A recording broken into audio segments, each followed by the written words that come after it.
Assalamualaikum warahmatullahi wabarakatuh. Perkenalkan, nama saya Muhammad Hamdani, NPM 20217197 dari kelas C. Dalam kesempatan kali ini, saya akan menjelaskan unsur-unsur cuaca dan iklim, dan beberapa peralatan yang digunakan dalam praktikum meteorologi dan klimatologi. Baik, yang pertama, saya akan menjelaskan tentang unsur-unsur cuaca. Perbedaan cuaca dan iklim. Cuaca adalah kejadian-kejadian yang tetap yang berlangsung setiap harinya di lapisan atmosfer. Cuaca berbeda-beda di setiap tempat dan dapat berubah dalam hitungan menit, jam, hari, ataupun minggu. Kejadian-kejadian ini dinamakan cuaca ini paling banyak terjadi pada stratosfer, bagian dari atmosfer yang paling dekat dengan bumi.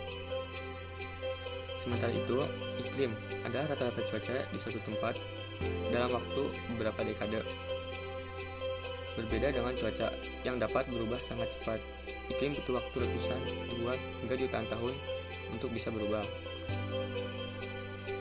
Dari sini, kita dapat menyimpulkan bahwa cuaca dan iklim dibedakan berdasarkan 3 hal yang utama, yaitu yang pertama, luas wilayah, yang kedua, waktu, dan yang ketiga adalah ilmu yang mempelajarinya. Secara sederhana, dapat dikatakan seperti ini. Pada suatu hari, seorang siswa berkata, "Aneh banget sih hari ini, panas banget. Sekarang tiba-tiba hujan deras." Nah, siswa tersebut sedang membicarakan tentang cuaca. Di hari yang sama, seorang siswa lainnya berkata, "Indonesia adalah negara tropis yang terletak di garis khatulistiwa." Nah, siswa yang ini sedang membicarakan tentang iklim. Yang selanjutnya yaitu unsur utama dalam cuaca dan iklim. Yang pertama yaitu temperatur suhu udara, yaitu derajat atas panas ataupun dinginnya suatu objek. Suhu yang paling dingin biasanya berada di kutub dan paling hangat biasanya ada di daerah khatulistiwa. Yang kedua, tekanan udara, yaitu berat massa udara di sekitar kita yang memberikan tekanan pada apapun yang disentuhnya. Yang ketiga, kelembapan udara, yaitu kadar uap yang terdapat dalam udara. Ada 2 jenis kelembaban udara, yakni kelembaban relatif dan kelembaban absolut. Yang keempat, curah hujan, yaitu tingkat intensitas hujan yang ada pada suatu daerah. Yang kelima, yaitu pergerakan udara yang disebabkan oleh adanya panas yang tidak merata di bumi karena perbedaan intensitas penyinaran matahari. Unsur pelengkap cuaca dan iklim yaitu intensitas penyinaran matahari, yaitu banyaknya energi matahari yang terpancar lewat radiasi menuju permukaan bumi. Intensitas ini berbeda-beda di setiap tempatnya, tergantung pada sudut jatuhnya sinar matahari di bumi. Berbeda di garis khatulistiwa, Indonesia memperoleh hingga 12 jam sinar matahari per hari. Hal ini menyebabkan suhu udara tinggi, tekanan udara rendah, curah hujan konveksi tinggi, dan angin bertiup tidak terlalu kencang. Yang selanjutnya yaitu awan, yaitu akumulasi dari titik air atau kristal es akibat kondensasi dan sublimasi yang dapat dilihat pada atmosfer bumi. Awan juga dapat membuat perbedaan intensitas sinar matahari yang diterima oleh suatu wilayah dan wilayah lainnya. Yang ketiga yaitu listrik di udara, yaitu listrik yang terdapat pada atmosfer karena fenomena alam umumnya. Listrik ini bersumber dari hujan badai dengan banyak petir atau kilat.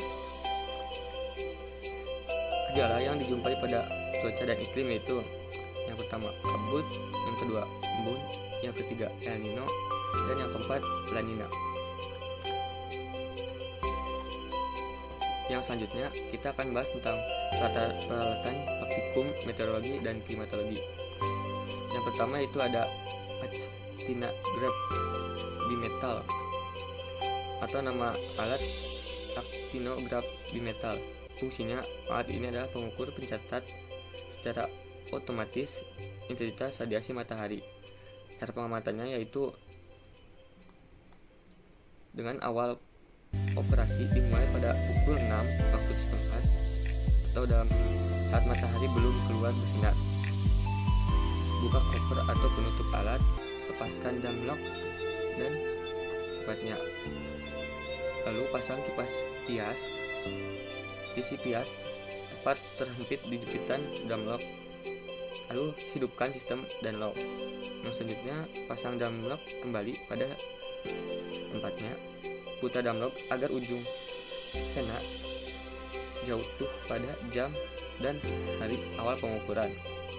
Tutup kembali cover atau penutup setelah matahari terbenam selama 1,5 jam. Pias harus diambil pada hari berikutnya.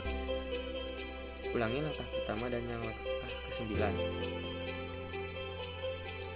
Yang kedua yaitu ada anemometer. Anemometer ini adalah sebagai pencatat arah dan kecepatan angin sesaat.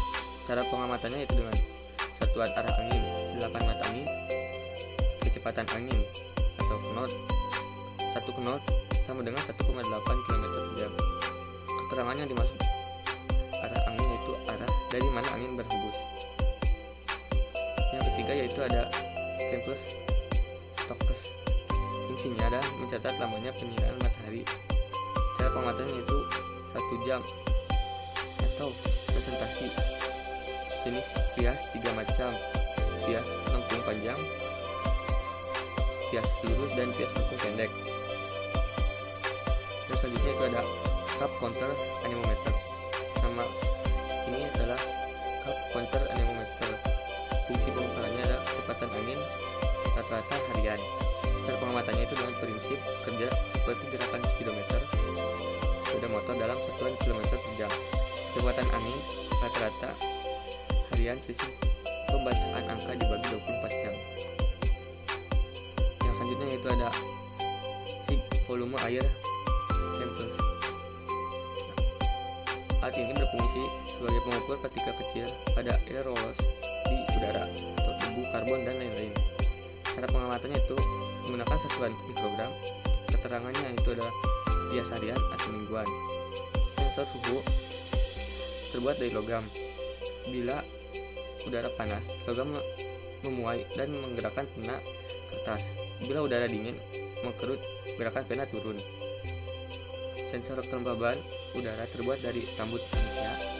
Bila udara basah, rambut mengacung, dan bila udara kering, rambut memendek. Yang selanjutnya itu ada meter. Fungsinya untuk mengukur evapotranspirasi, dan cara penggunaannya yaitu dengan surut air atau lokasi diukur. Jika sebelum pengamatan ada hujan lebih besar atau sama dengan 10 mm di simeter, tidak perlu disiram. Jika 0-10 mm siram mesin dengan air 5 liter.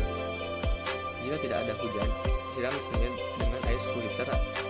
Itu adalah hitungan evaporasi. Yang ketujuh yaitu ada panci penguapan atau pan evapometer. Nama alat yaitu tadi sudah dibacakan. Fungsinya adalah pengukuran penguapan air langsung dengan satuan milimeter. Cara penguatannya itu adalah ukuran tinggi alat 25 cm dan diameternya 120 cm. Keterangannya, alat ini bisa dilengkapi dengan termometer air dan cup counter anemometer tinggi 0,5 meter.